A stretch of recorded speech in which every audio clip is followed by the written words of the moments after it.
I'd like to welcome everybody to this session for Nigerian CAs who are interested in achieving the Canadian CPA. My name is Michael Levy. I'm a co-director of the PASS program. I'd like to introduce you to my partner, Art Walfish, who you can see is here. I'll be doing the first part of the presentation, and Ira will be doing the second part of the presentation. Please feel free at any time during the presentation to ask questions. We know people have many questions. You don't need to wait till the end. You can ask questions at any point in time. So please feel free to do so. When you ask your questions, you can either turn on your mic and ask your question orally, or you can ask the question in the chat box. We'll do our best to monitor the chat box so we see your questions. If you do ask a question orally, if you don't mind, if you could please turn off your mic after you're finished your question so we can avoid feedback. So why don't we get started then? Before we get into the nitty-gritty of tonight's session, what we're showing you on this slide, I guess, are a few of the attributes that you need to get through this exam. This is an exam that is very doable, but it's not a walk in the park. It's not easy. We would never lie to you and tell you that it's easy. It requires patience. It requires persistence, requires determination, discipline, very hard work.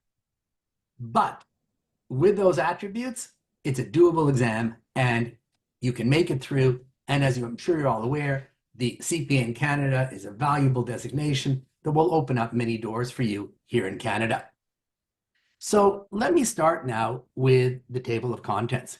We'll go over what Ira and I would like to cover over the course of the evening. We're going to start with just a bird's eye view of the CPA program and the CP, which is the common final exam that you all need to write. We'll talk a little bit about changes to the program that are going to take place in 2027.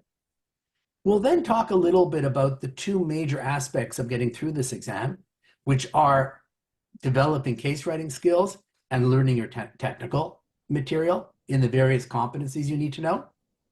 We'll then talk about the PASS CP program that was designed specifically for Nigerian students and other students, other foreign students who are going directly to the CP. And at point number 4, Ira will be taking over to go over this with you. We'll then very briefly look at the schedule for the PASS program that's being designed for the Nigerian CAs. We'll show you some testimonials from other international students who've taken this special program. Of course, we don't have testimonials yet from Nigerian students because this is the first year that the MOU is in place. But let's hope that by next year, we'll have lots of positive testimonials from successful Nigerian students. We'll talk about how to register with PASS and fees. We'll also talk about a special discount that PI was able to negotiate for you. We'll then talk about registration with the CPA Provincial Institute. In order to be able to write the CP, you have to be registered with either CPA Western School of Business or one of the provincial CPA institutes. And then finally, we'll just spend just a moment or two on how to contact PASS. We're always happy when people contact us with any questions they have. And then Ira will just do a very brief synopsis of what we covered tonight. Before I get started, are there any questions? Okay, if there are no questions, why don't we get started with part 1? So as I mentioned before, part 1 is going to be a bird's eye view of the CPA program and most importantly, the CP, the common final exam. So let me just show you by way of contrast what you need to do versus what a typical Canadian student needs to do. A typical Canadian student has to go through a fairly long road to get to the CP. What they need to do is they first have to take technical modules. In other words, they've got to do a module dealing with financial accounting, management accounting, and then they have to choose 2 elective modules. And then they have to go to Capstone 1, where they work on a big business case. Then they have to go to Capstone 2, where they write prior CPs for practice. And then finally, they make it to the CP. So it's a long road to the CP.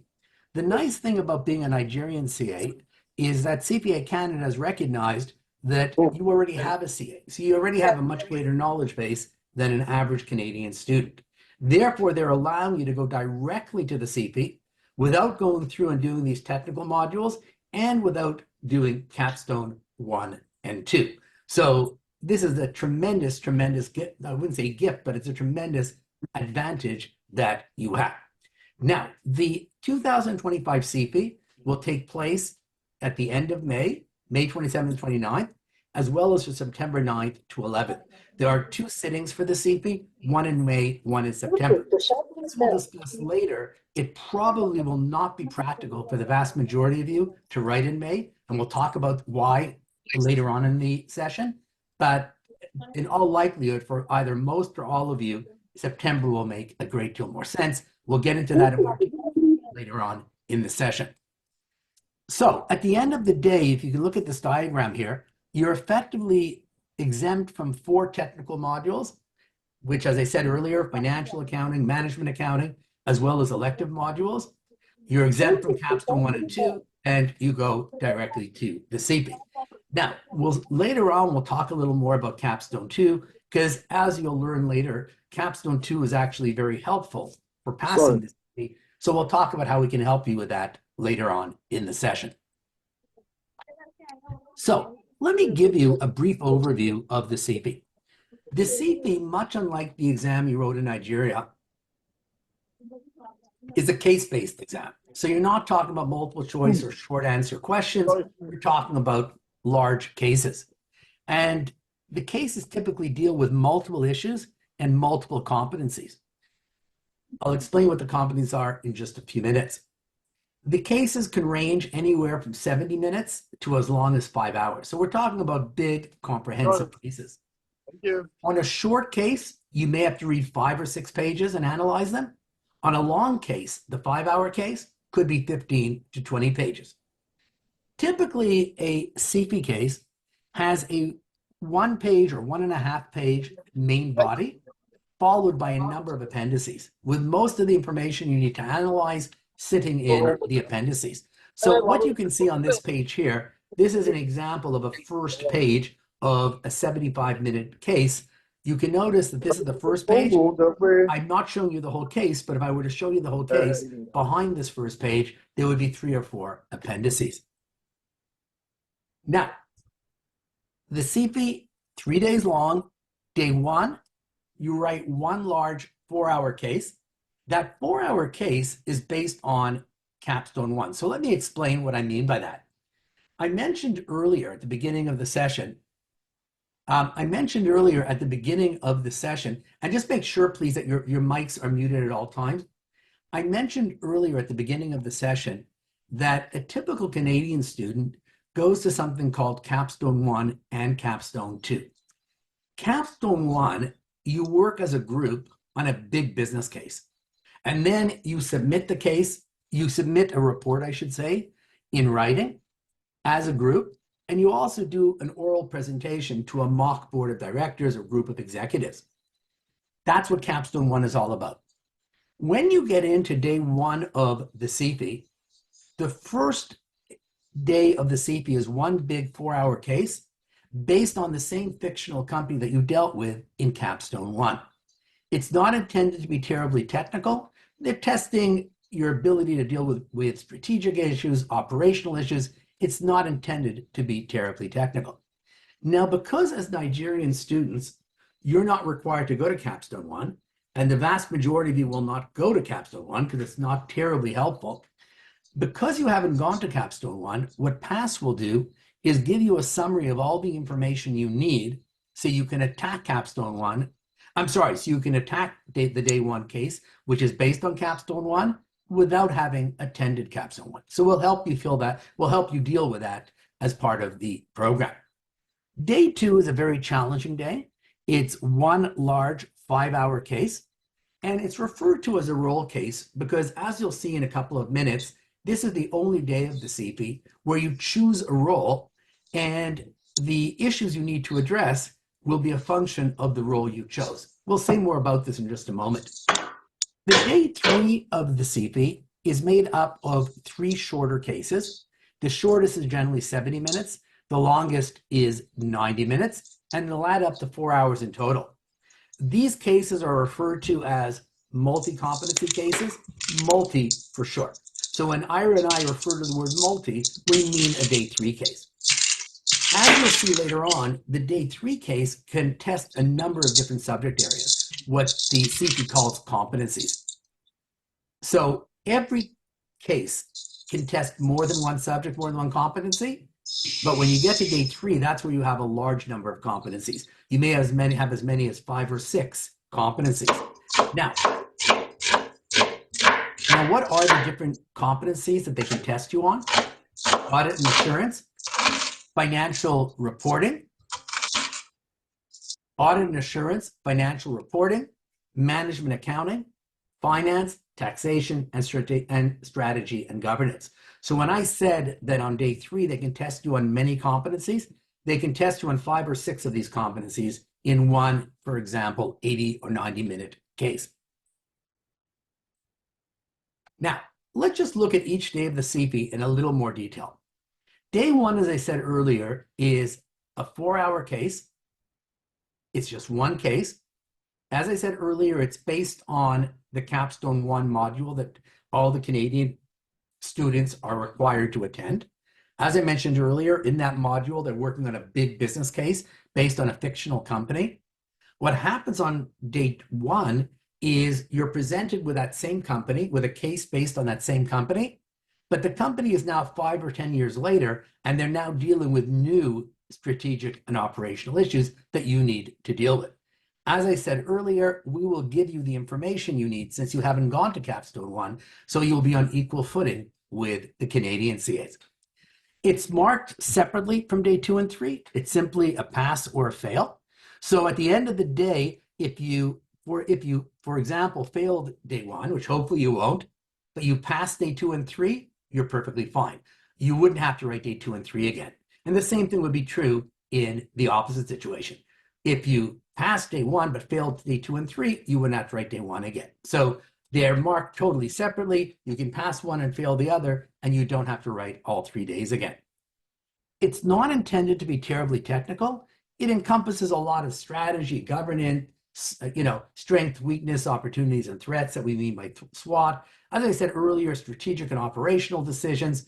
They're really testing your analytic skills, your business acumen, etc. Not intended to be terribly technical. The technical portion of the exam is comprised of days 2 and 3. Day 2 is a 1 case for 5 hours, and it's often referred to, as I referred to it earlier, as the roll case. And there's a reason why it's referred to as a roll case. The case will have financial accounting and or management accounting. They really only have to have one, but in all likelihood, they'll have both. In the past few years, they've always had both. Everybody has to address financial accounting and management accounting. Now, on top of that, you're going to choose from one of 4 roles. You'll be asked to choose this role before the CP. The 4 roles you're going to choose from are audit or assurance, tax, performance management, or finance. You'll choose one of these 4 roles. So everybody will have to deal with the same financial accounting and management accounting issues and requirements. But on top of that, depending on the role you chose, you'll also have to deal with assurance, tax, performance management, or finance. So unlike day 3 of the exam, where they can test you on, if they want to, on all 6 competencies, on day 2 of the exam, they can test you in only 3 competencies: financial reporting and management accounting, and then, depending on the role you chose, one of assurance, tax, performance management, or finance. So that's a maximum of 3 areas that they can test on day 2 of the exam. When it comes to day 3 of the CP, as we mentioned earlier, you've got 3 cases. The cases vary, as we said earlier, from 70 to 90 minutes, but they'll add up in total to 4 hours. So it's shorter than day 2. Day 2 is the longest day at 5 hours. Each case will have typically somewhere between 4 and 6 competencies. Unlike day 2, you do not choose a role. Everybody writes exactly the same cases. Day 2 and day 3 are marked together. So if unfortunately you're not successful on day 2 and 3, then you would have to rewrite those 2 days, but you wouldn't have to rewrite day 1 if you passed day 1. So basically, day 1 is marked separately, day 2 is marked separately. So if you don't make day 1, but you make day 2 and 3, great. Just have one day to make up, and the same would be true vice versa. Hopefully this will all be academic because the goal is to pass all 3 days the first time. Here are some key facts about the CP. Everybody writes the same exam across the country. So even though you may enroll to write the exam through a particular provincial institute or through the CPA Western School of Business if you're living out west, everybody's writing the same exam. It's just that the provincial institutes look after the administration. You've got 3 attempts to pass. Hopefully you won't need them all. The exam is written on computer using Excel and Word. So you would typically write the qualitative portion of your exam in Word, and for the quants, you would use Excel, which can save you a great deal of time when you're doing major quantitative exhibits. The actual exam itself is given to you in paper form. So even though you're responding using a computer, the exam itself is not on computer. The exam itself is given to you physically. Now, the exam is open book, so to speak. What we mean by that is the following. When you come into the exam, you will have access to the CPA handbook, which has the rules or the guidance dealing with both financial accounting and assurance. You will also have access to the Canadian Tax Act. It's unlikely you would be referring to the Tax Act during the exam because the Tax Act, I don't know what it's like in Nigeria, but in Canada, I can tell you it's almost incomprehensible to read.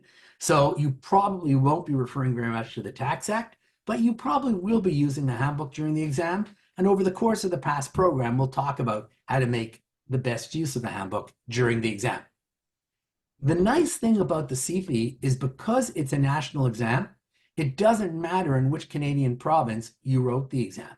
You can write the exam in one province and then practice in another province. So at the end of the day, some of you may not be sure exactly where you're going to finally settle. It doesn't matter. You can write it in any province and then move 10 minutes later and practice in another province.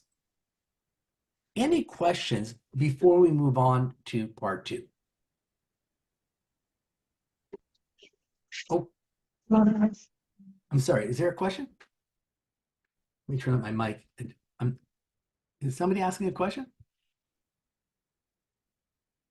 Okay, I don't hear a question, so I'm not. Okay, is there no questions? Okay.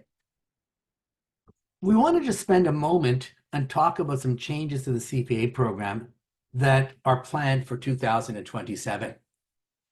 We've been told that the CPA education program is being revamped in 2027, and the CPA will be replaced by other exams.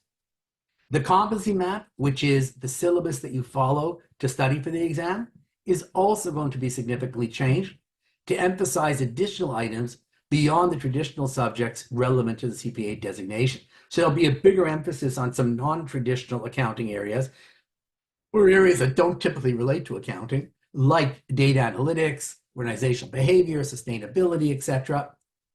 The exact details of what this new exam will look like, very much still up in the air. There may be a CP in 027, but it's not clear who will be eligible to write it. Quite likely that if you start the process now and unfortunately don't make it, you'll probably be able to write it, but not clear exactly who will be able to write it. Also, it's too early to know what's going to happen with the MOU. It's very possible there'll be an MOU with Nigeria still. We don't know. But even if there is an MOU, we don't know what it will entail. Because we don't know what the program is going to look like, the new program that replaces the CP, it's really impossible to say how many exams you would have to write under the new system that comes up in 027. It's impossible to say that without knowing what the program will look like. So quite honestly, when push comes to shove, our recommendation is very simple. You want to cut your risk? Write what you know. Right now, we know the CP. We know it's only one exam and a doable exam for international students. So our recommendation would be write the CP before the new system starts, because the new system is somewhat of a black box. If you're a typical accountant, you're probably risk averse. That's the nature of accountants, right? I'd say accountants are probably more risk averse, say, than fighter pilots. I think we'd all agree. So the bottom line here is we would strongly recommend that you get the CP under your belt. either this year in 025, or if for some reason you can't write in 025, in 026, because there's so much unknown when it comes to 2027. Not only in terms of what the exam will look like, but even in terms of what will be examinable. What I want to talk about now is case writing and technical. When it comes to the CP, learning how to write cases effectively is absolutely essential. It's a long process for many people to learn how to write these large cases, especially if you're not accustomed to writing lengthy cases, which I believe is the case for people from Nigeria, particularly people who've written in the last 15 years or so. So at the end of the day, it's a new skill you need to learn. Is it a skill you can learn? There's no doubt it's a skill you can learn. It's not rocket science, but it takes a lot of time. It takes some people longer than others, and it's impossible to know in advance how long it will take you to develop the skill. So the advice that Ira and I have been giving people now, international students in particular for many years, is start to write as early as possible, because you don't know how long it'll take you to master case writing. So the earlier you start, the longer amount of time you have to learn how to master case writing. Some people will start as much as a year in advance, and that's fine, although it's not necessary. You don't necessarily need a year. But the point we're trying to make here is the longer, the better. The nice thing about the Canadian exam, the CP, is they don't expect you to take off time from work and lose your livelihood. Almost all of the students who are writing, whether they're Canadian or international, are working full-time while studying. The whole program was designed with that in mind. Now, you're going to be learning how to write cases at the same time as you're reviewing and learning technical. So it's not like you first learn all the technical and say, now I'm ready to write cases. If you try that, you'll never get to the case writing. So the two take place generally simultaneously. When it comes to technical, or actually before I leave technical, when it comes to case writing, there's two types of sessions we're going to provide for you. One is going to be what we call technique sessions, where you don't actually write cases, but where we teach you some basic techniques for how to approach cases. But we can talk on and on and on about techniques, but the most important thing that will allow you to learn how to write cases or enable you to learn cases, how to write cases, is actually writing practice cases. So a big part of the case writing component of the course will be having you write practice cases, which will be marked professionally and which will be taken up live through Zoom or some other vehicle. So at the end of or some other platform. So at the end of the day, you'll learn the most from writing practice cases and getting feedback from the past markers. Let's talk now a little bit about technical.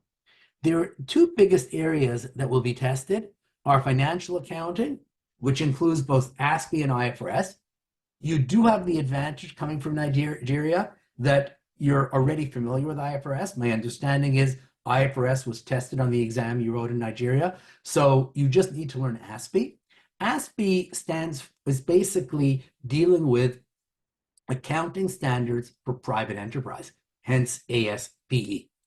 These standards are meant for non-public companies in Canada, and they were developed in Canada. So I wouldn't expect that unless you're working with ASPE, that you would be terribly familiar with it. Some of you may be working with it. If you are, that's great.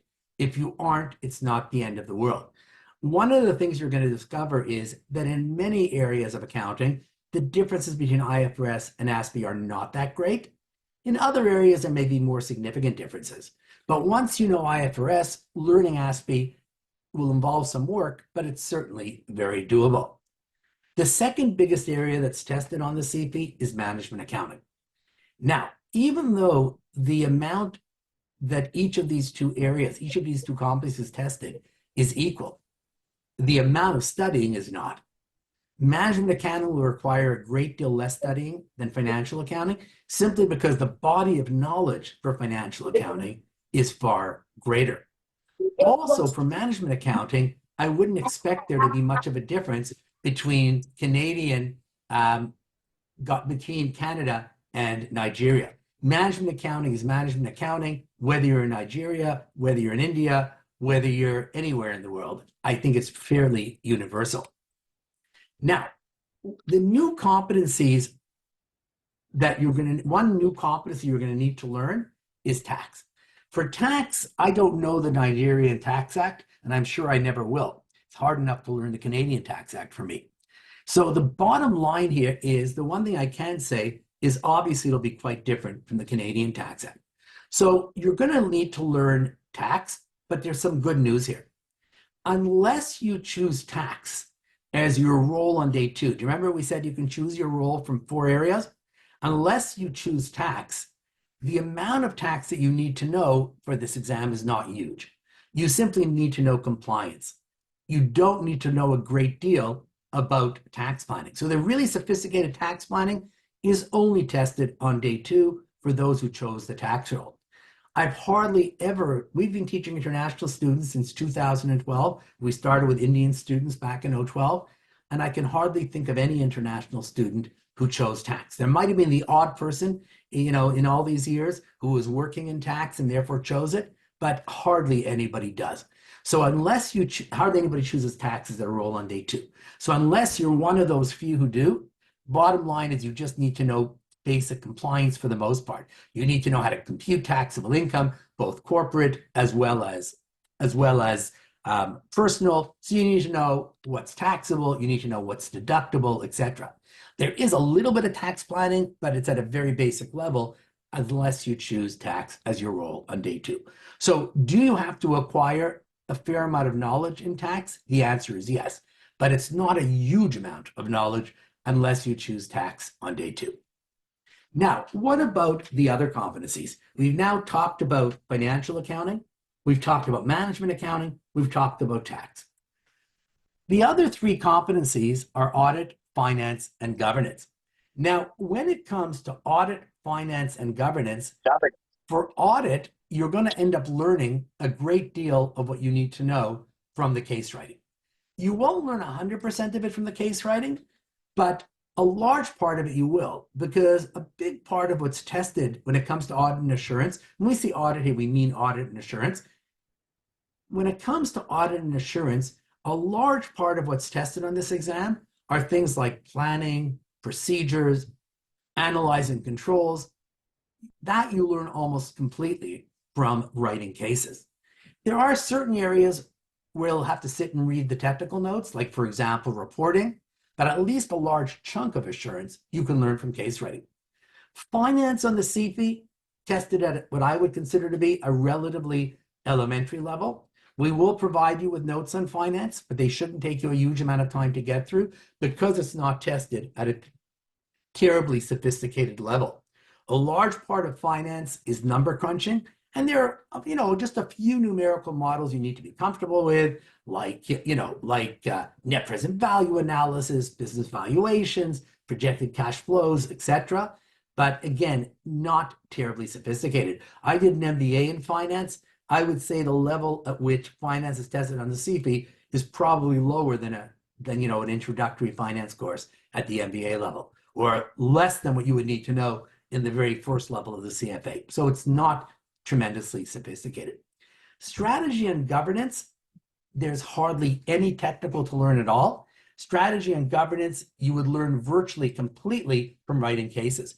And the reason why you would learn it virtually completely from writing cases is because strategy and governance is pretty much on the CFE, almost 100% unadulterated common sense. So you just have to be willing to use common sense and then practice applying your common sense through case writing. Does anybody have any questions before I pass on the virtual floor to Ira, who will now take over for part 4? Any questions? Okay, if nobody has any questions, I'll now pass over the virtual floor to Ira. Let me just...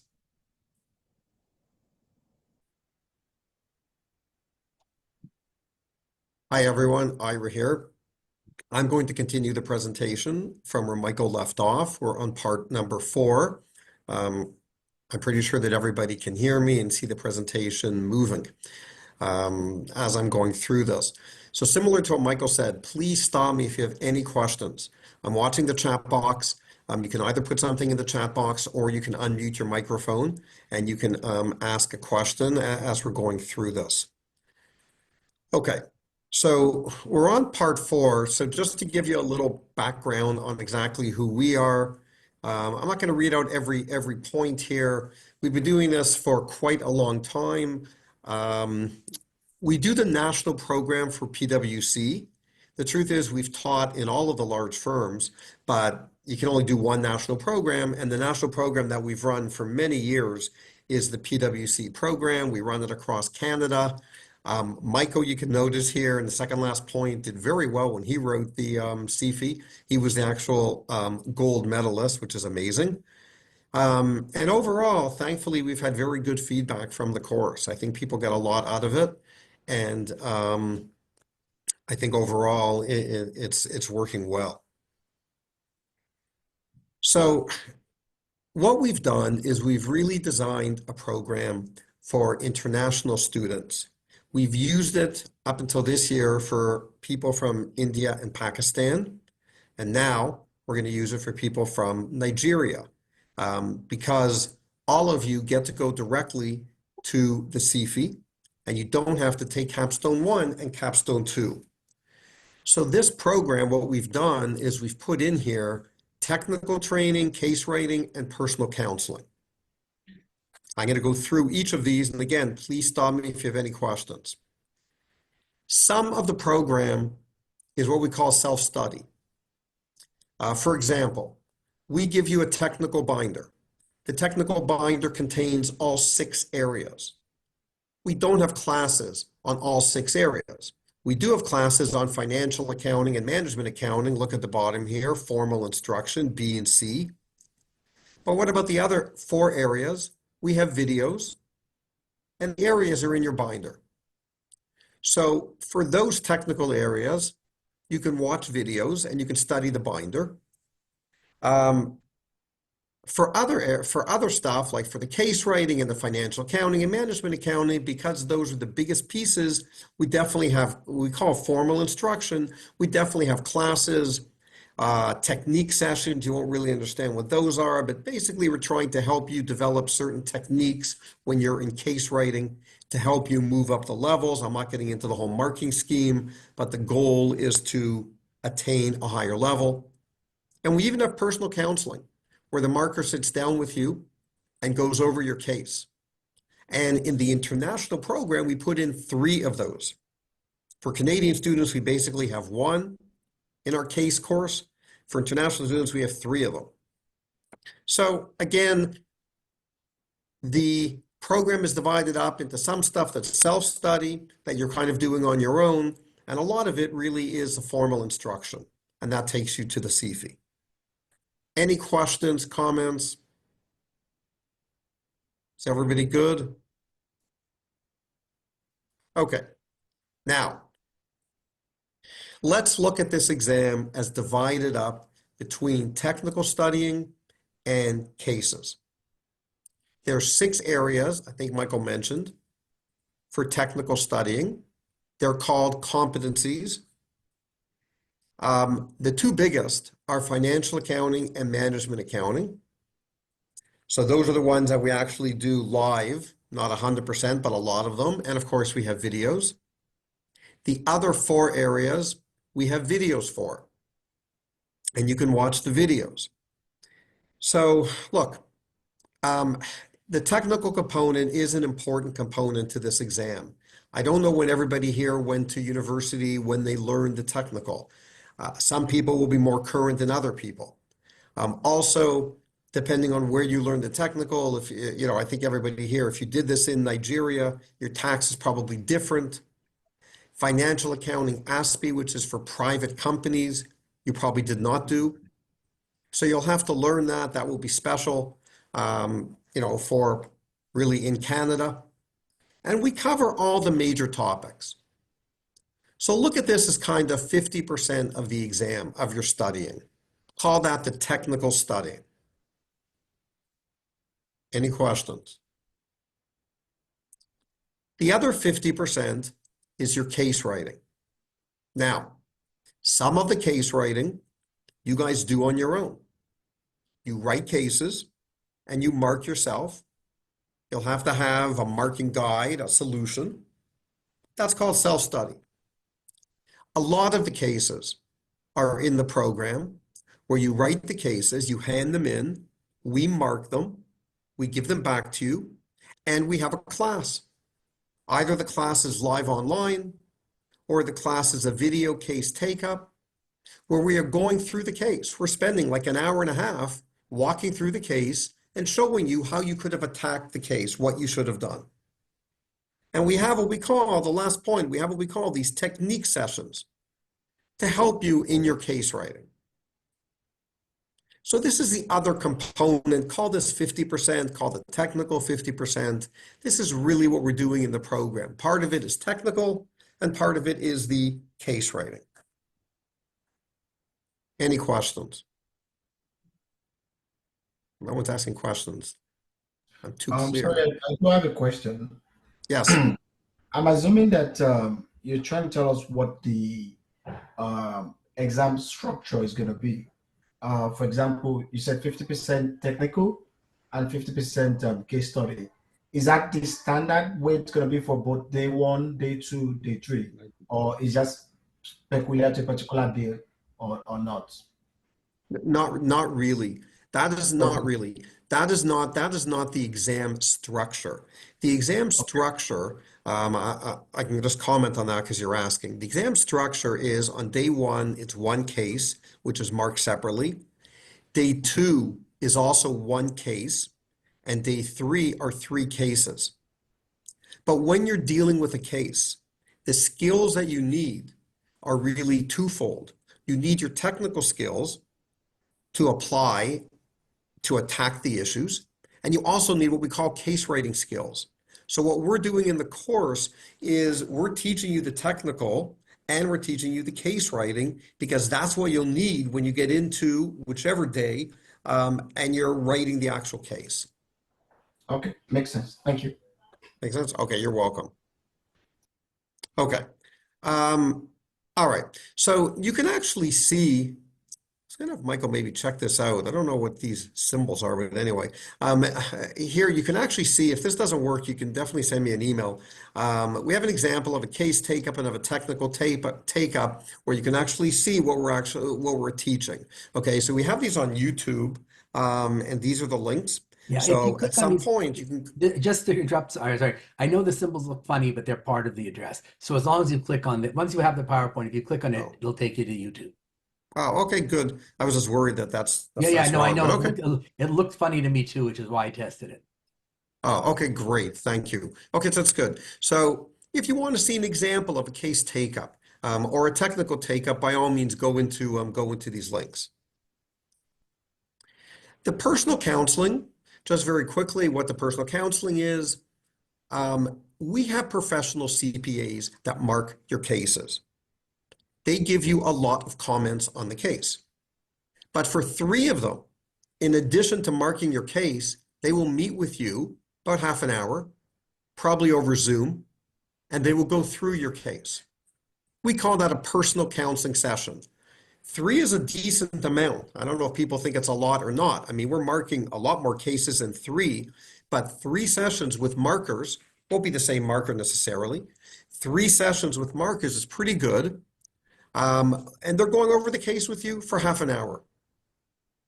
That's what we call personal counseling sessions. Okay, questions? Now, you do not have to go to Capstone 1 and Capstone 2. Okay, Canadian students do have to go. You do not have to go. That's why they signed the MOU. You get to go directly to the CFE. What is Capstone 1? So very briefly, Capstone 1 totally ties in with day 1 of the CFE. They come up with a case for day 1, and then they give you another version of the case that you have to respond to. Day 1 is marked separately. It's a pass-fail. It has nothing to do with day 2 and 3. So you have to write day 1, and you have to pass it. You have to write day 2 and day 3, and they combine, and you have to pass day 2 and day 3 together. Capstone 2 is simply practice case writing. Now, I'm going to show you in a few minutes, when I show you the pricing for the whole program, that you can actually do Capstone 2 with us, but you don't have to. It's basically practice exam writing. It's not really like a pass-fail, just practice writing. So, people, one nice thing we do is there is a lot of flexibility built into the course. We offer a lot of stuff live online, like we're doing now over Zoom. We record everything. Everything is on video. You can watch this entire course on video whenever you want. There's no limits, there's no maximums. Okay, you can watch the recordings as many times as you want. We record everything, just like Michael's recording the session tonight.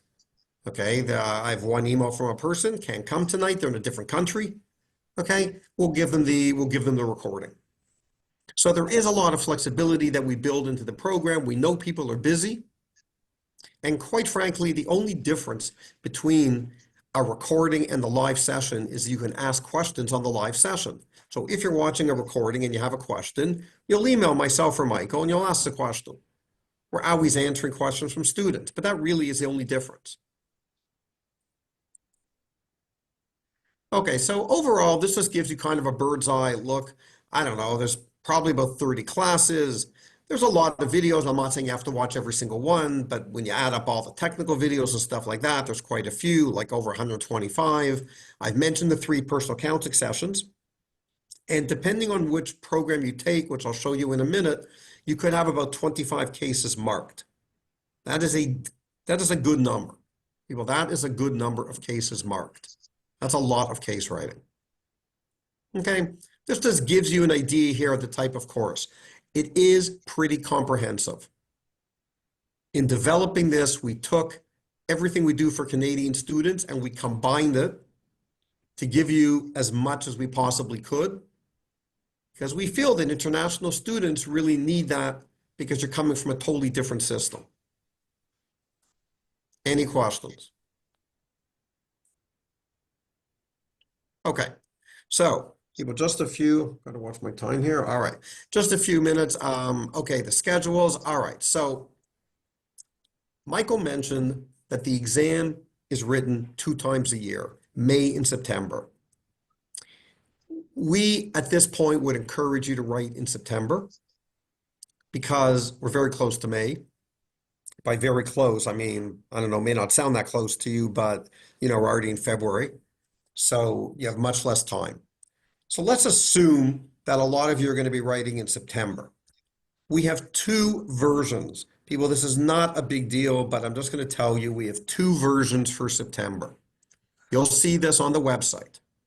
What's the difference?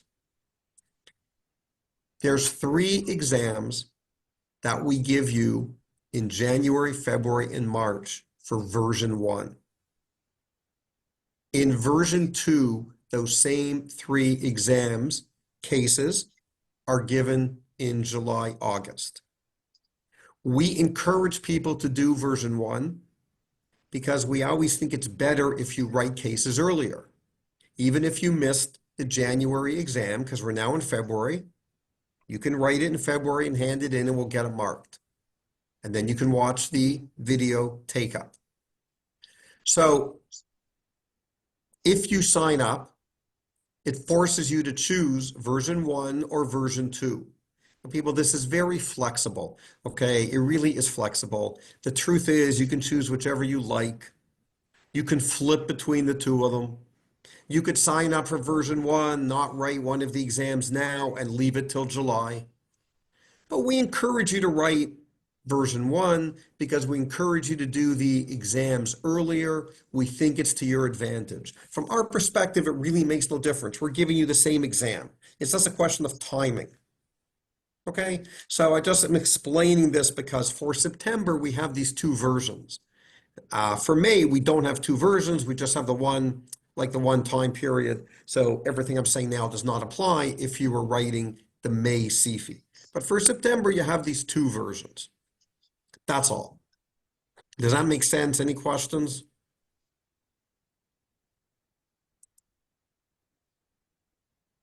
Okay, Um, so sorry here.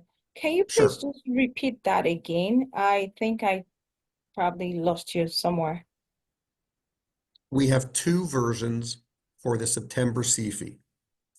The only difference between the versions is in version 1, you write 3 exams, practice exams, Oh, in January, February, and March. okay. In version 2, you write those same 3 exams in July/August. You can choose whichever you want. It's totally flexible. We encourage version 1 because we think it's better if you write cases earlier. We're now in February. You've missed the January, but that's okay. We'll let you write it in February and you'll hand it in and watch the take-up video. So I'm just explaining that if you register for September, the registration form is going to ask you to choose between version 1 and version 2. But if you said to me, Ira, I know for sure I cannot write any exams in January, February, March. I'm too busy. I don't have time. Then choose version 2. That's all. Okay, makes sense. Thank you. You're good? No problem. So, So, all right. sorry, Oh, I have a yes. question too. I understand that you have started your classes for September exams on January 9. Yes. So I would like to ask, what is your plan for Nigerian students since we are not part of that classes that started in January? It's really not such a big deal, but you are correct. We started the classes for September in January. We're now sitting in the first week in February. What is the plan? But we record everything. So the plan is we'll tell you which recordings to watch. If you missed an exam and you're doing version 1, we're going to let you hand it in whenever you can hand it in, and we're going to mark it. And then you go to the recording. And you're just going to start entering the classes as they're coming up now. We're running classes almost on a weekly basis now. So you're just going to join the classes as we're whatchamacallit, as we're running them. And we'll basically get you caught up. We'll tell you which classes you missed and what you have to watch. That's all. It really, to be honest, it really is not a big deal. We know there's always going to be people coming in after we start the classes, but because we record everything, doesn't really matter. Like it doesn't really matter so much as, as long as you're starting early enough where you have a decent chance at passing, and starting now is perfectly fine for September. All the market data reports. But yeah, it's not a problem. So May is more difficult. Look, if you were dying to write in May and you started telling me that you're not working that much and you really have the time, we could do it. I would give you a schedule. I would catch you up, okay, for May. For a lot of people, it's not going to be enough time, especially for people that are working full time. But truthfully, if you say to me, you're only working part-time and you want to write in May, and you can register with the Institute and still write in May, maybe you're already registered with the Institute, I can work with that, and we can whatchamacallit, I can, make it work based on our schedule. Yeah. Most people would be in September. If I can just Most interject, people would be in September. if I could just interject, Ira was mentioning about registering with the Institute. It's even if you are registered with the Institute, if you're out west and you're dealing with a CPA Western School of Business, the deadline for writing in May has passed. So it's impossible if you're out west to write in May. If you're in Ontario, then Right. if you're registered, the deadline we'll see later on is I believe it's February 26th or 27th. I think it's Yeah. the 26th. So if you're registered already with CPA Ontario, Right, you the could still assets. technically write in May if you had enough By the time to study. class. But if you're out west, there's no possibility of writing in May. Okay, thank you, Michael.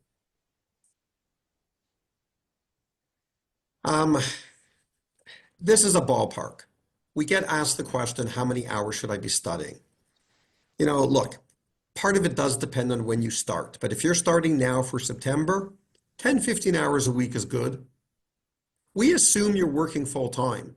This is not a full-time thing. The truth is, we cannot keep you busy full time between now and September. Like, there's no way. if you say to me, well, I'm not going to work from now till September, we can't keep you busy like full time. 10, 15 hours a week is good. You're working full time, you spend a couple of evenings, you're doing a few hours, you spend one day on the weekend, that would be good. Okay? All right. I'm not going to read these out, people. Look, on the website, we have a lot of testimonials. You can see these testimonials. We took them from international students. And the bottom line is, overall, we are happy with the course. It's basically working. Okay? By working, I mean we are passing people that are coming at this exam with no experience, with a foreign degree, either from India, Pakistan, or now, I guess, Nigeria. And, we're starting from ground zero and it's working. And people are passing. So we have many testimonials from international students. And what we did is we just took a sample of a few of them. And here you can just kind of quickly read these or whatever. You guys have the PowerPoint presentation. So we're happy with it. Like I say, we put a lot of resources into this program, and I think it's good. I think it definitely is working as long as you spend the time. Advanced data, customization, and Oh, complex sorry, is data. that a question or an open microphone? Well, Okay, that might be an open microphone. Okay. And here's a third one. Okay. Sorry. Sorry to post lectures. Okay, good. All right. Now, people, let's just talk about registration and stuff. So look, on our website, we have two places for international students. We would have Nigerian CAs living in Canada, and I have a feeling that's going to be almost everybody here. And we also have Nigerian CAs, okay, that may not be living in Canada. Maybe they're living, I don't know, they're living elsewhere. Okay, so it doesn't really matter. We just, on our website, divide this up between living in Canada and not living in Canada. These are the links, like on our website. Before we go over the detailed fee structure, I'd like to share something with you that I think people will be very happy about. CAs from Nigeria are eligible for a 15% discount. So whatever course you choose, you will get a 15% discount. IRA will give 3 different choices that you could make in terms of the courses you take. Regardless of which of the 3 you choose, you will be subject to the 15% discount. If you'd like to take advantage of this discount, what you need to do is email Michael Levy at mjlevy@passyourcpa.ca before you register, and Michael will provide you with a coupon code. When you register electronically, there'll be a box where you can enter the coupon code that Michael provides you with. Ira will now go over the details of the fee structure. Now, there's 3 options, although it's really 2 options, but let's call it 3 options. When you register, you can do option 1. That is called taking the PASS course and the alternative to Capstone 1 and 2. You can do option 2, but hardly anyone's going to do option 2. Excuse me. Option 2 is where you're taking the PASS course and you're attending Capstone 1 and 2 with CPA Canada. I'm not sure why you would do that. Maybe if you were forced to do it by your work, I'm not sure. Option 3 is a possibility. You would take the PASS course and you would not take the alternative to Capstone 1 and 2. Let me explain to people what these are and I'll show you the pricing. Okay. People, this is option 1. This is what most international students take. The cost of the course is $27.95. This is all Canadian dollars. The cost of the course is $27.95. We give a 15% discount. So it ends up being $23.75. We tell you to purchase the Capstone 2 material.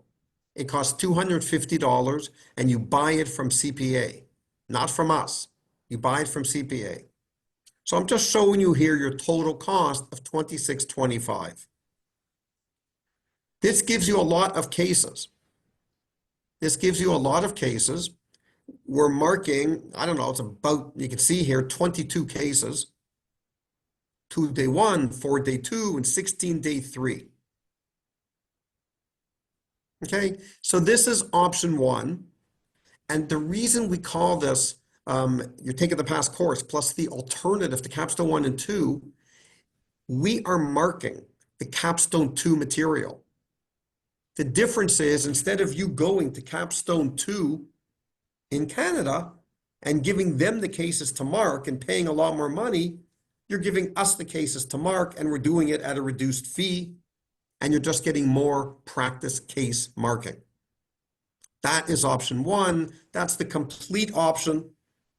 You're not going to capstone 1 and 2, but you're writing the capstone 2 cases with us along with the other cases, the past cases. Any questions on option 1? No. I'm sorry, what's the advantage of writing the caption? You guys. Yeah, okay, excellent question. What's the advantage? I think I heard it. What's the advantage of writing the capstone 2 cases? More case marking. More case marking. A big part of the study process is getting feedback on cases and you writing cases. Now you can write cases on your own and you can mark yourself. But some people, they want us to write, they want us to mark their cases because we have professional CPAs and they're giving you comments. So it's simply a volume difference. That's really what it is. It's a volume difference. I'm going to show you now between option 1 and option 3 of how many cases we're marking. The total here is about 22. In option 3, we're not going to mark the capstone 2 cases. We're going to tell you to buy the material because we think it's useful to you, but you'll mark the capstone 2 cases on your own. Hopefully you'll write them and you'll mark them on your own. That's the difference. So we find that a lot of people want us to mark more cases because they get more feedback. That's the reason. Oh, someone's asking here, I'm starting to understand this question. Can one write CPA from Nigeria? No. Please clarify students in Nigeria. No. I get the question. Okay. People, you have to write the CPA in Canada. However, the entire study process could be done anywhere in the world. So we have had many international students, say from India. They've lived in India up until mid-September. They come to Canada 3 days before the exam and they write the CPA, they write the CFI in Canada for those 3 days and then go back to India. So when I talk about students in Nigeria, I just mean you're studying and you're in Nigeria, you're living in Nigeria. Okay, you can study anywhere because everything here is on video over the computer, but you have to write the exam in Canada. So I understand the question. So yes, you're not writing the exam in Nigeria, just like you're not writing it in Pakistan or in India.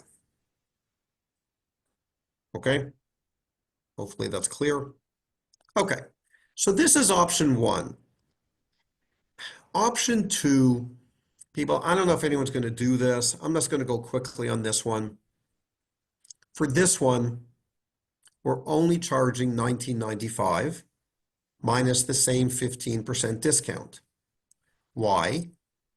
Because we are not marking the capstone 1 and 2. Instead, you are going to capstone 1 and 2. So you're paying a lot more because they charge, I don't know, $13.25 for each of capstone 1 and 2. So you're paying over $4,000. So I don't know why you would do this unless you had no choice. We get under, I don't know how many people every year. It's probably 2 to 3 or 1. I don't know, where, some people, if they're working for a firm and the firm says, you go to capstone 1 and 2, we're paying for it. And we'll pay for the program. We'll pay for the past program. So then the student goes to capstone 1 and 2, but they're not actually paying for it. But if you're paying for capstone 1 and 2 out of your own pocket, I don't know why you would do this. You would just do option 1 with us, where we're giving you the same cases they're doing in capstone 2. We're charging you a lot less. So I don't know. So option 2, it's rare. It's only in those special circumstances where you've decided to go to capstone 1 and 2 with CPA Canada. It's costing you a lot more. There's no real advantage to this. But if you do that, I'm going to charge you the lower fee because I'm not marking your capstone 2 cases. I'm going to charge you the $19.95 minus 15%, $16.95. Okay? It's not a good use of your time. People, there's other disadvantages of this, I'm just telling you. It's not just the money. It's not just the money. Capstone 1 takes up a lot of time. You're lucky you don't have to go to capstone 1. Canadian students spend a lot of time, a lot of it's useless for the exam. So there is an opportunity cost. There is an opportunity cost, more so for capstone 1 than capstone 2. Capstone 2 is practice case writing. The opportunity cost is more than money. But capstone 1, it eats up a lot of time. That's valuable time. So it really is not recommended that you do option 2 unless you have no choice. Okay? Now, option 3 is a possibility. If you don't want us to mark the capstone 2 cases, the fee drops to $19.95 minus the 15%, so it's $16.95. We still recommend, you don't have to do this, but we recommend you buy the capstone 2 material. You're going to write it and mark it on your own. We're not marking it. We're marking less cases. Look at over here. We're marking 2-day 2, 8-day 3. We're marking like 10 cases instead of option 1, we're marking 22. The reason people do option 3 is one of 2 reasons. Number 1, they want to pay less. So they're paying $16.95 instead of $23.75. Or number 2, they just don't have the time to write the cases. I mean, if you don't have the time to write the cases, I'm not going to tell you to take option 1. If you're not going to write them and hand them in, don't take option 1, take option 3. So it's usually a financial decision. They want to pay less, or they just don't have the time to write the cases and they take option 3. Most people take option 1. They want more cases marked, but some people definitely take option 3. Very, very few take option 2, as I keep saying. Does everyone understand the difference between option 1 and option 3? Any questions on this?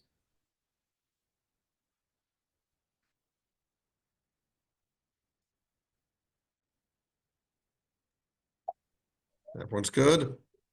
Okay, so you can see here, we strongly recommend option 1. It's a lot of case writing. You're not going to waste time on capstone. You're not going to waste time on capstone 1, like option 2, where you go to capstone 1. And option 3, again, if it's what I just said, if it's, I don't know, if it's limited funds, if it's a money decision, it's still a viable option. It really is a viable option. I should point out, everything between option 1 and 3 is the same. The binder, the technical notes, the videos, the classes, they're all the same. The only difference is whether or not for the last 6 weeks leading up to the CFE, we mark those capstone 2 cases. That's the difference. So option 3 is a viable option. If you want to do it, like I say, some people do it. Most end up doing option 1, but some people do option 3. Everyone good? Now, people, with respect to payment, you can pay by credit card. If you want, we give installment plans. There's no interest for the installment plan. The number of installments within reason are flexible. Basically, what happens is you register and you don't pay anything. We get you in the system. You have access to all the videos and everything. And then you send a follow-up email with the installment information. Speak to us first, but it's not a big deal. We have a lot of people on installment plans. Okay, we try to make this thing affordable. We know it's a lot of money, but We want, we want to make it affordable and stuff, and there's no interest or anything like that. So you don't have to pay with an installment plan, okay? If you want to pay by credit card when you register, you can pay the whole amount by credit card when you register. Yeah, But I if you mean, want an installment plan, like I say, you contact us first, and then we'll send you the information either way, like on how to register with the coupon code. We have the coupon code, but anyway, we'll send it again with a few other details about registration. And then you can, you can do an installment plan. yeah, just understand the installment plan is meant for people with financial need. If you have the funds, ideally, it really is due up front, but we realize some people, don't have the cash flow, they have financial need. That's who the installment plans are intended for. Okay. This just gives you a bird's eye view. We get asked the question, how much is it going to cost me to get my Canadian CPA? I don't know, we use the figure of about 5,000 US. And where we get that from is our course, which I just showed you. Let's assume option 1. Let's assume we're marking the capstone 2 cases. Look down here, that's $23.75, and you buy the capstone 2 materials $250. So our course really is $26.25. Okay, whatever the $250 you're paying CPA, you're paying us $23.75. Then you're paying these other fees to CPA, an application fee, an annual fee, and the C fee itself is about $1,700.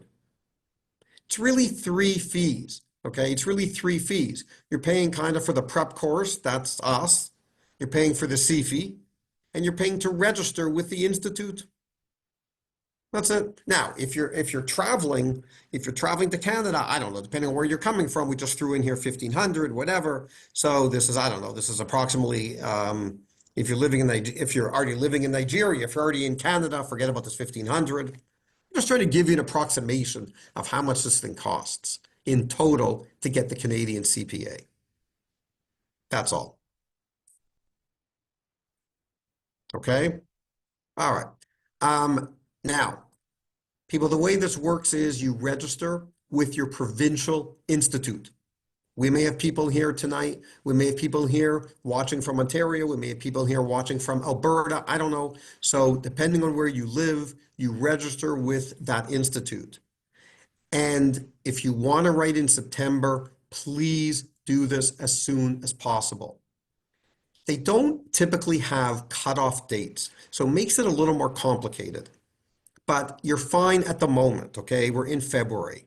But every week that passes, it gets a little bit scarier that they'll say to you, sorry, it's too late. And you're going to say to me, why is it too late? I'm registering now for September. What's the problem? Well, the problem is that some of these provinces, like Ontario, are very slow. They take 8 to 12 weeks to register you. And there's going to be a second registration for the CFI. And that's going to be probably in May.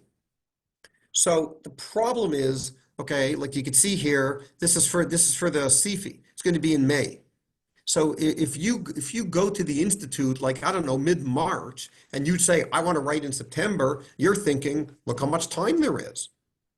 It's mid-March. What's the problem? Ontario sitting there thinking, it takes us 12 weeks to register you. It's now mid-March, April, May, June. That's already past the deadline for the CFI. I don't think so. That's the problem. So people, if you are serious about this, I'm not saying it has to be done tomorrow, but I am saying they don't really give a final cutoff date, but you really need to get the application process started. The good news is you don't have to finish registering. Once you get into the system and you start the process, you're okay. Then they'll let you write. They'll let you write no problem, like for September. Okay? And that's why, as Michael said, the deadline, like for the May CFI is already passed or whatever. And I don't know, Ontario, this would only be if you're already registered with the institute in Ontario. The deadline, I think Michael said, yeah, it's February 24th. If you really want to write in May, I don't think that's going to apply to most people here because, you know, unless you have time to study and you're not working full time, I don't know if May is going to be the greatest option. But you're okay for September. Just do it sooner rather than later. Okay. Now, an important point about our course. People, Of course, you do not have to wait until you register with the Institute to register with us. Okay, we don't really care when you register with the Institute. First of all, I don't see it. It's confidential, it's private, okay? It's between you and the Institute. And second of all, it doesn't really matter to me. I don't like it when someone calls me up and they say to me, oh, I was busy registering with the Institute, so I did not register with you. Now that I finished, I'll register with you. I don't say anything, but that's like a waste of time. You just wasted valuable study time. Don't wait to register with the Institute to register with us. You register with us, and at the same time, you're registering with the Institute. And you know what? People say to me, what if there's a problem or something like that? I can tell you, this is so unbelievably rare. As long as you have a CA from, in your cases, Nigeria, you will be able to register with the Institute. Okay, it is not going to be a problem. And if in the 1 out of 1,000 cases, I don't know, it is a problem and they don't let you write the exam, we will refund your money. I'm not going to keep your money if you cannot write the CFE and you register with us and then find out 2 months later that you cannot write the exam. Okay, so the bottom line is don't link the two of them. Okay, if you know you want to take our course, start the course. At the same time, whatever, start dealing with the registration.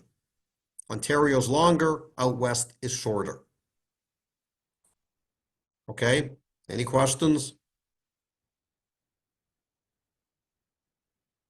Okay, by the way, it does not matter where you register. You have to write the CFE in the province in which you register, but there's no impact for the rest of your life. You can work anywhere. You can work anywhere. So the bottom line is, if you're going to be living like if you're going to, if you're living in Ontario, go register in Ontario. If you're living in British Columbia, go register in British Columbia. You want to move 2 days after the CFE? Go move 2 days after the CFE to a different province. You pass and you'll practice there. The CPA is a Canadian exam, so it doesn't really matter.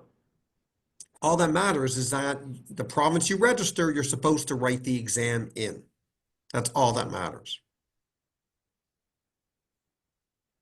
Okay? Another question. Yeah. Yeah. So if I don't have plans of writing for September of 2025 and I'm looking at May of 2026, what's the plan for that? Excellent question. Okay, I was going to deal with that. Thank you very much for reminding me. Okay, one thing I was going to say is that our program is very flexible, meaning you can register now with us, you can start studying, and you can plan to write in September. You can change your mind and then say, you know what, before you register for the CFE, let's say you register for the CFE, you register with the Institute now.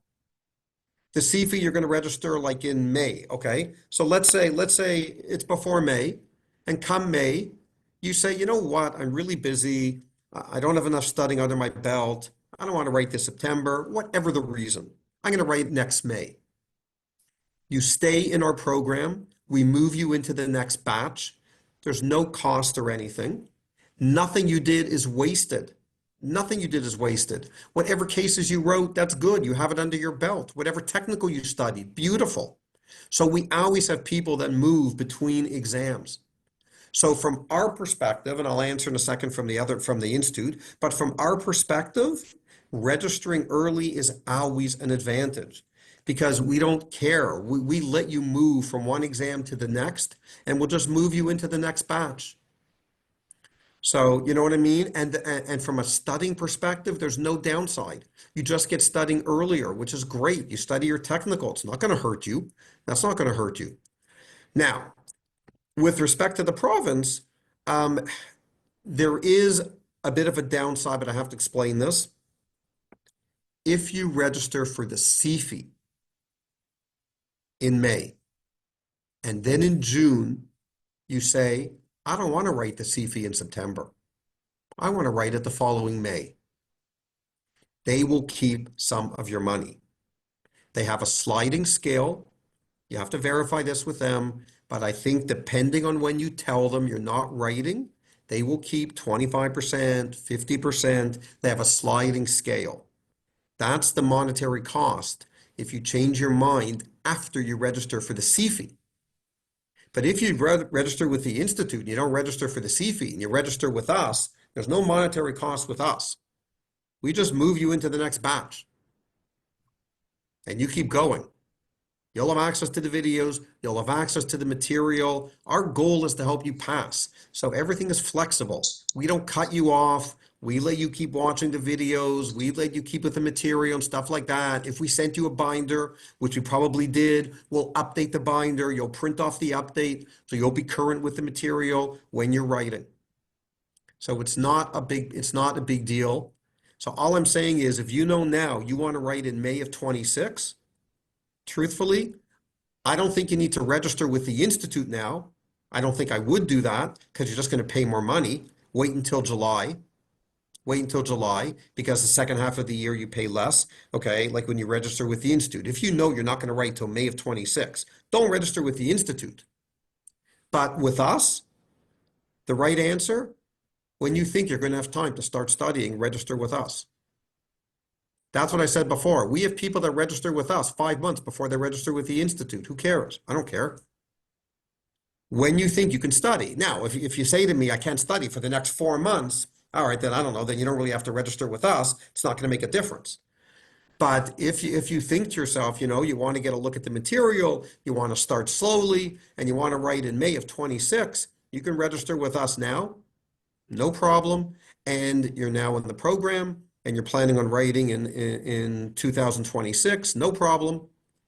But you don't need to register as a student. Because again, you can pay a little less if you register after July 1st. Thank you. No problem. Okay. People, these are just some useful links, whatever. I don't know, you can look at these for Ontario.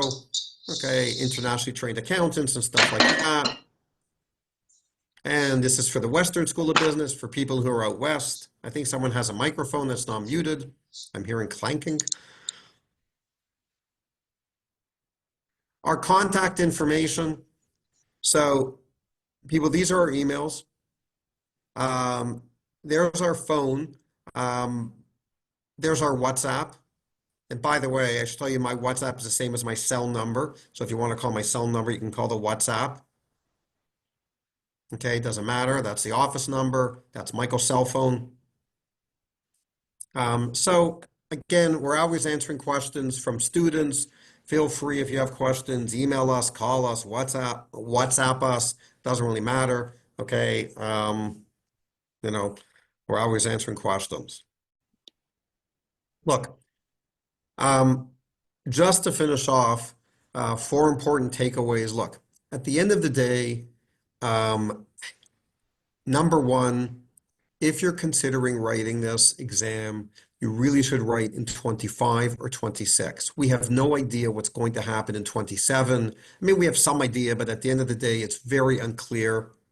With respect to the MOU, it's extremely unclear. The CFE will probably be gone. The system will be changing. You may have to do what Canadians have to do. We don't know. So writing in 25 or 26, you're good. Take advantage of the MOU. The process is very doable while working full time. Writing early is always advantageous. Practice is important. Starting now, perfectly fine for September. No problem for September. Technical, you need it. You don't need perfect technical. It helps you with case writing. And I'll say something now that's not intuitively obvious. You do both at the same time. You are studying your technical while you're writing your cases. That's how the process works for almost everybody. You don't finish all your technical and then start writing cases. You do both. The MOU, and I could just really almost end with this, but look, people, at the end of the day, I mean, I know they just signed the MOU with Nigeria, but you know, we've been dealing with this a number of years for people from India and Pakistan, and it is really, really advantageous. I mean, we have got a ton of people from India and Pakistan through this exam who basically came at it from ground zero, didn't know anything about the Canadian system, started entirely fresh, took the program, and passed on the first time. So we're happy with the program. The program is working. I mean, we made it pretty extensive on purpose, a lot of flexibility, and it's really working. And the MOU is really, really advantageous. You don't have to write all these other exams. Canadian students have to write. It's amazing. You don't have to write Core 1, Core 2, the module exams, Capstone 1, Capstone 2. You don't have to go to all of that. You can write one exam for 3 days and walk away with a really good degree in Canada called the CFE. So it's a big advantage. And it's very limited countries in the world. Now they've added Nigeria to this list. But up until now, you know, India, Pakistan, it's a big win. So if you're considering it, as Michael said at the beginning, look, it takes a little work. I'm not going to say it's going to be totally a walk in the park, but it's pretty good for something that you can do while working full time. Hopefully it won't break the bank, and studying on the weekends and in the evening, and ultimately write a 3-day exam and get a really good degree that could affect your life, the rest of your life, if you're working like in accounting or, you know, for private industry with a CPA from Canada. So we think it's a huge advantage, and the fact they just signed this is really good. Just to end off, we have a little video here, Life in Canada. Okay, fine, if everyone here has already been in Canada or whatever, you don't have to watch that. Okay, nice little success is a sum of small efforts repeated day in and day out. That's a very good saying, I think, for the CFE. And that's it. All right. People, any questions? Anything we haven't covered or that was not clear that I covered or Michael covered that you guys want to answer? We figured it would take about an hour and a half, and I guess that's kind of what it took. Any final questions that people have? If you think of anything after, you know, as life has it, some of you might end the session and then say, I wish I would have asked that question. So by all means, if you think of any questions after the session, please feel free to either call or email myself or Ira, because I know with me, I often think of my questions after the session ends. So if that happens, by all means, we're happy to hear from you.